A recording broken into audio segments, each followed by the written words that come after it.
Samuel Scalaro. Tell me a little bit about your project. Well, hello, my name is Samuel Scalaro. My board title is Fun Family Dactyloscopy. What I did during my project was I took people's fingerprints, just put them on a card that looks like this one, and then I looked at them and identified what type they had, and to see are they similar, to try and prove my hypothesis, which is if half of your DNA comes from both of your parents, then parts of your fingerprints should match both of your parents, and so fingerprints patterns are inherited. So my hypothesis, I found out, was correct. They are inherited. Something I thought was pretty interesting was the thing that makes your fingerprints, that what they are developed from, actually disappears when you're born. They don't stay.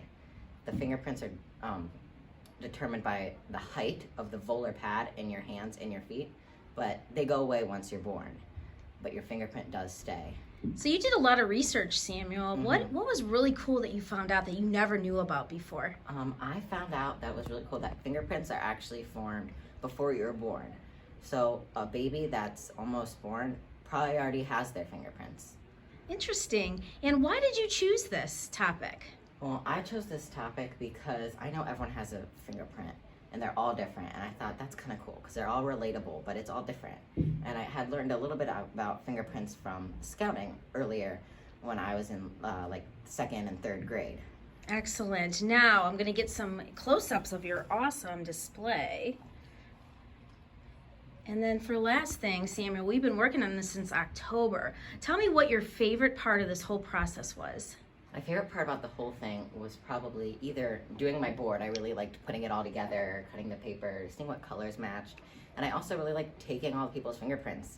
It was fun, like when I saw an interesting one, to go, oh, that's cool. And then I saw the person was like, really? And it was like fun to see all the people, some people I hadn't seen in a while, so it was fun to meet them. Excellent. Well, thank you, Samuel Scalaro. Allie Sapanik, tell me about your project. So I have Will They React? I took my two dogs, Teddy and Jax, and I put them one time in a room and played different dogs barking and was recording how many times they barked at each dog for 13 days, and these are my results.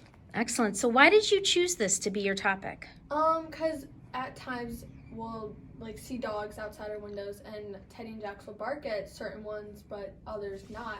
So I was very interested to see which ones they would bark at and others they would not. Well, I love that. Now, you had to do some research. So as you were doing research and doing your experiment, what did you find out that you never knew about before? They like barking at Siberian Huskies barks the most, and Chihuahua barks. And I've realized over my experimenting that they had friends that barked similar. So.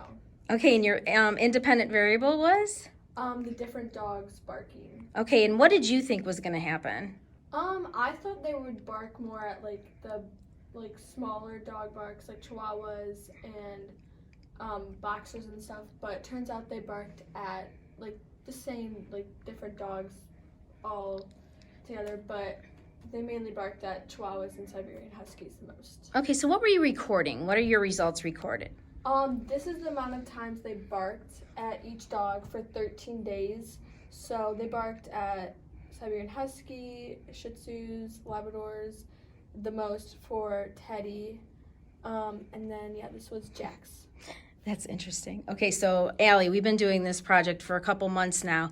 What was your favorite part of this science fair project? I think my favorite part was seeing their reactions at first, when they first heard the dog. They were very curious and stuff. So yeah, that was my favorite part. Okay, well, thank you, Allie Sapanik.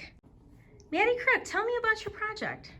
So I played a designated portion of a song, and when that happened, I would give my dog a treat repeatedly to see how she would respond and if she would remember.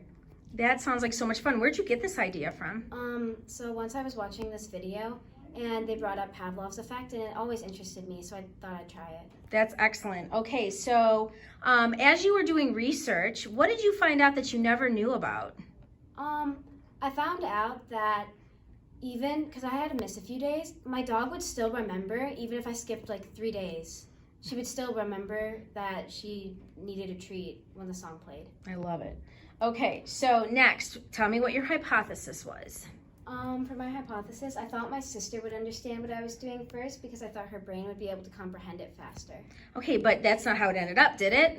No, because my sister, something happened and she couldn't do it anymore, so I ended up continuing with just my dog. Okay, perfect. And then what was your dependent variable? My dependent variable was if my dog understood that she needed a treat. Okay. Now, we've been doing this since October, Maddie, so tell me along the way, what was your favorite part of this project? My favorite part was probably getting to listen to music I like and being able to spend time with my dog. Oh, excellent. Thank you, Maddie Crook. Frankie Vaslevsky, tell me about your project. So I did if sugar would have an effect on plants, and I thought that adding sugar to plants might increase the growth because of how it produces glucose already, and so if adding more would increase the growth or not. And I have set it up into two groups. With 2 plants in the control group and 2 in the experimental. And in the experimental, I put 4 ounces of water with 1 tablespoon of sugar. And then in the control groups, I put 4 ounces of just fresh water. Okay, now, as you were doing this and you were doing the research, was there something you found out that you were like, wow, I never knew that before?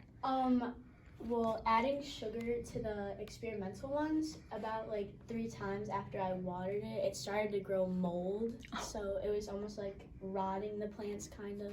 That's interesting. Now, where did you get the idea to do this? Why are you doing this type of project? We looked it up. I looked it up, and I wanted to do something with plants, and so this was just. Okay, so tell me what your hypothesis was. What did you think was going to happen? I thought that adding sugar would increase the growth. Did it come true? No. No. Okay. So what really did happen? The plants I added fresh water to, they actually grew more, and the leaves became more like, some even started to grow new leaves. And then in the experimental group, when I added the sugar, it started to grow mold a little bit, and the leaves started to wilt. Okay, so your independent variable was? The type of water. Okay, and then you were looking for the growth? Yes. Okay, and how did you measure that? I measured it with a ruler, and just like every time I watered them, I measured them. Okay, so Frankie, we've been doing this since October. Tell me what your favorite part of this whole project was. My favorite part was just measuring them and seeing which one grew the most, and like seeing what the leaves looked like after. All right, thank you, Frankie Vaslevsky. Timo Kovacic, tell me about your project. I chose this project because my mom thought it was a good idea to see how heat could affect like clothes you're wearing outside. And since it's wintertime, we had to figure out how to do it indoors. So that's how you got your idea. You and your mom came up with this idea. That's excellent. So as you were going along and doing your project, was there something you learned that you never knew before? Well, I learned that light colors can actually be warmer than some of the darker colors. Now, I would have never thought that. That is so interesting.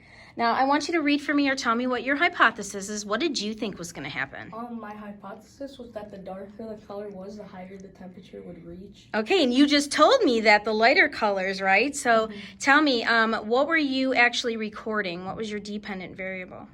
My dependent variable was how the temperature would change in the jars. Okay, and then you had different jars for your independent variable. And tell me a little bit what you had in there. We had water in there, and then we wrapped it with a colored paper. All right, that is so cool. Now, the last part of this, Timo, we've been doing this since October. So from start to finish, what was your favorite part of this project? My favorite part was watching the darker colors, the heat rise faster than the other colors. Excellent. Well, thank you, Timo Kovacic. Alex Werner, tell me about your project. I did what everyday drink would stain teeth the most. I used eggshells to represent the teeth because they are very similar. I used coffee, Fanta, Coke, tea, Mountain Dew, apple juice, wine, and Gatorade to stain. Okay, so now, Alex, why did you choose this project? Why did you choose this topic? I chose it because I found it very interesting about like how badly everyday drinks could stain your teeth.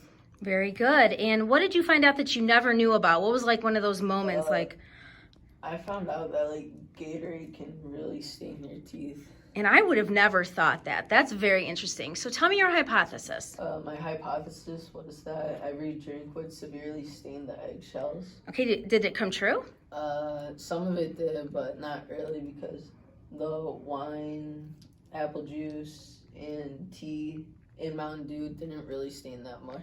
Okay. Now your independent variable was, What type of drink I would use? and what were you looking for? What's your, The darkness and like the darkness of the stain. okay, now we've been doing this since October, Alex. What was your favorite part of this whole science fair?